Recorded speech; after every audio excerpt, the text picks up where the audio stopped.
Anal fistula एक ऐसी समस्या है जो आपको काफ़ी परेशान कर सकती है। इसके 2 पहलू हैं। एक तो ये कि ये बीमारी हमें समझ नहीं आती और सेकंडली इसमें जो फ़ियर फैक्टर है कि ये फिर से होगा या मोशन का कंट्रोल चला जाएगा, ये एक बहुत ही ज़्यादा भयभीत कर देने वाली या बहुत ज़्यादा आपको स्केयर करने वाली चीज़ है और इसकी वजह से फिस्टुला के लिए बहुत सारे ट्रीटमेंट्स अवेलेबल हैं। इस वीडियो में हम बात करेंगे कि एक जो टेक्नीक होती है जिसको हम बोलते हैं फिक्सेशन, वो कैसे की जाती है। I am doctor Nitesh Jawar.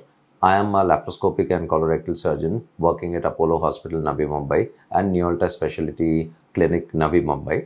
अगर हम फिस्टुला की बात करें तो फिस्टुला जनरली 4 तरीके से क्लासिफाई किया जाता है कि फिस्टुला इंटरस्फिंक्ट्रिक है, ट्रांसस्फिंक्ट्रिक है, सुप्रास्फिंक्ट्रिक है या एक्स्ट्रास्फिंक्ट्रिक है। अब एज अ पेशेंट इसका बहुत ज़्यादा आपके लिए इम्पोर्टेंस नहीं है बिकॉज़ आप इस चीज़ को समझ नहीं सकेंगे। लेकिन जब आप स्पेशलिस्ट के पास जाते हैं और वो इस तरीके से आपको एक वर्डिक्ट दे देते हैं कि आपका एक ट्रांसस्फिंक्ट्रिक फिस्टुला है या ग्रेड 3 का फिस्टुला है, तब आपको ये समझना ज़रूरी है कि आपके पास ऑप्शंस क्या हैं।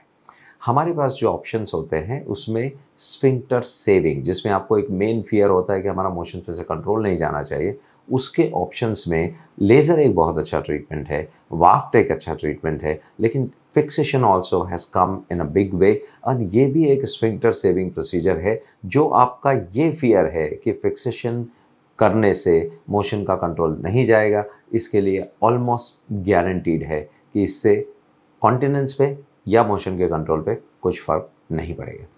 तो हम इस वीडियो में ये बात करेंगे कि जब हम कोई नया चीज़ सुनते हैं, तो बहुत सारा हमारे दिमाग में लॉजिकल एक्सप्लेनेशंस उसके आ जाते हैं and that lead to myths. क्यों हम ये चीज़ समझते हैं? हम एक अपना नोशन बना लेते हैं कि फिक्सेशन ऐसे होता होगा। तो मैं इस वीडियो में आपको एक मॉडल के थ्रू ये दिखाना चाहता हूँ कि फिक्सेशन हम एग्ज़ैक्टली करते कैसे हैं और क्या होगा।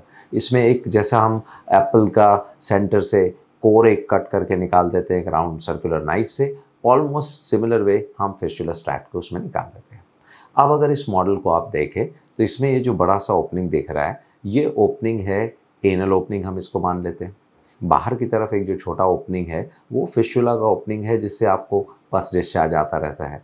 और जो हमने एमआरआई किया है उसमें ट्रांसस्फिंक्ट्रिक मतलब मोशन के दोनों जो स्फिंक्टर्स हैं अंदर और बाहर, उन दोनों के थ्रू होता हुआ ये ट्रैक्ट मोशन की जगह पे या एनल कनाल में जा रहा है। ये हम अज्यूम करते हैं कि ट्रांसस्फिंक्ट्रिक फिस्टुला के लिए हम ये दिखा रहे हैं। अब अगर आप मुझे यहाँ देखें तो जो आउटर ओपनिंग से अगर हम एक प्रोब या एक स्टील का रॉड जिसको हम प्रोब बोलते हैं उसको हम अंदर डालें तो ये फिस्टुला का ट्रैक्ट में थ्रू एंड थ्रू एनल कनाल तक चला जाता है। अब हमारा एम क्या है कि जो फिस्टुला ट्रैक्ट है जो अराउंड 4 और 5 विड्थ का एक ट्रैक्ट है वो पूरा का पूरा बाहर आ जाना चाहिए, क्योंकि अगर उसका कुछ भी पार्ट अंदर रहेगा तो वो फिस्टुला का रिकरेंस कराएगा।